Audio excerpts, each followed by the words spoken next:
Hello, my fellow college graduates and future college graduates. Today I'm going to talk to you about taking care of an elderly parent while going to school. I have a parent that has dementia and she cannot be by herself. She can't be left alone at home at all.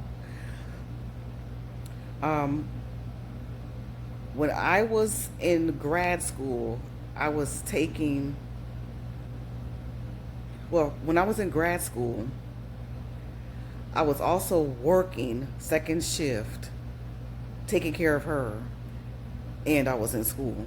So when I used to work second shift, sometimes it would interrupt me while I'm working because she would have to be redirected a lot.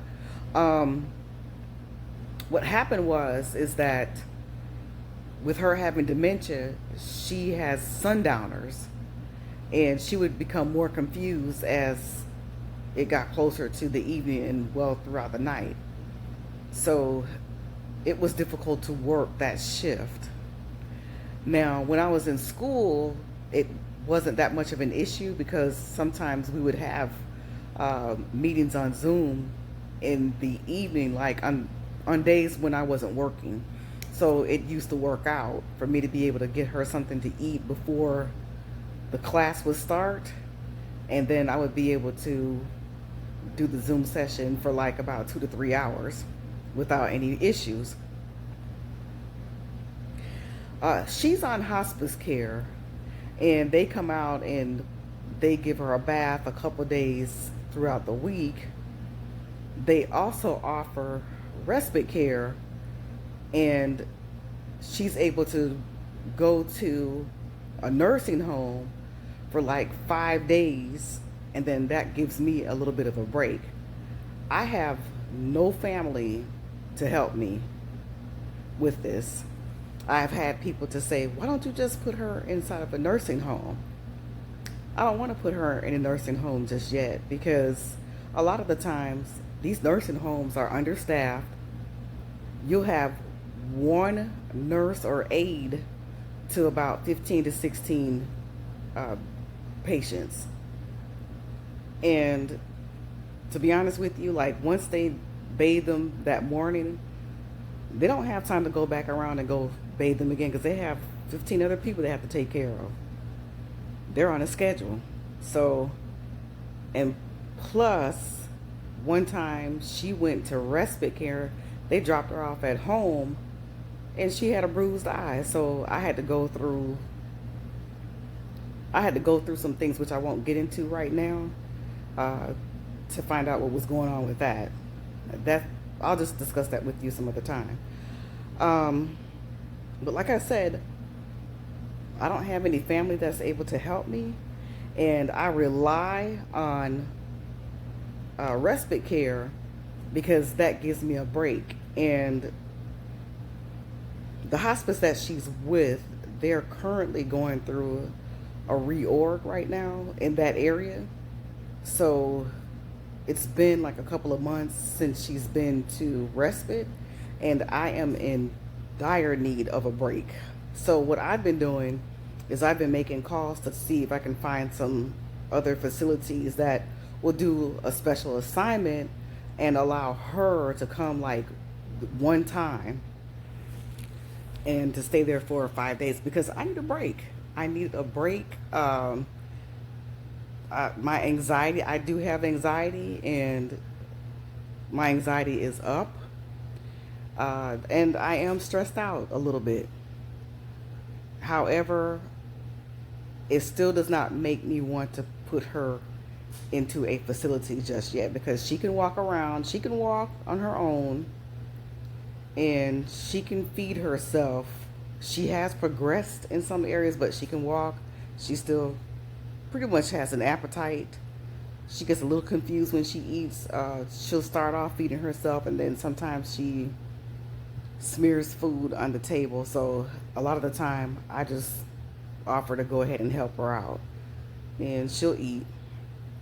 I'd rather just give her the one-on-one attention because I know if she goes to a facility, she won't get that one-on-one attention. They have to tend to too many patients. Okay, so um, and I'm going to include some pictures because she recently for Christmas, we took her, me and a friend, Pastor Lola. We took her to the nail salon, and she was able to get a manicure and pedicure for the holidays. So now she's got some pampering, and so I sat next to her and had to help her a little bit because sometimes she would get a little confused, and I had to hold her hand while they were um, doing the manicure. And then I was explaining to Nancy, she was pretty understanding, and she asked questions, like how old she was, and I explained that she was on hospice. So they were really, really nice to her, the person who was doing the pedicure, and then Miss Nancy was doing the manicure. So big shout out to Linnell's over in Greenbrier Mall. So I just wanted to share that information because I know I've been running into people who either has a parent they're taking care of, or they lost a parent to dementia, or they had an aunt or uncle, they had a family member. So when I go out in public with her, people, they can relate. As soon as you say dementia, it's like, oh, we had somebody and we took care of them. So people can relate and they understand. Um, yeah, it's not easy. So I just wanted to share that, while I was in school, a lot of the time I was able to get my homework done at night once she went to bed because, like I shared with you, she requires so much time. So my time to get homework done was in the wee hours of the morning. There were times I was going to bed when the sun was coming up. I would go to bed like 5, 6, 7 o'clock sometimes just to get assignments done. I was determined to graduate because this was my last year of school, so I did not allow this to stop me from accomplishing my goal. I just had to make adjustments, and the grit was there because I was too close to the finish line. So there will be more videos to come concerning caregiving.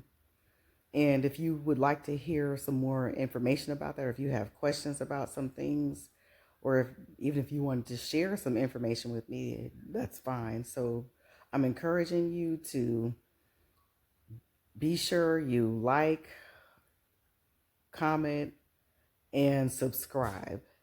Thank you for listening and have a good night.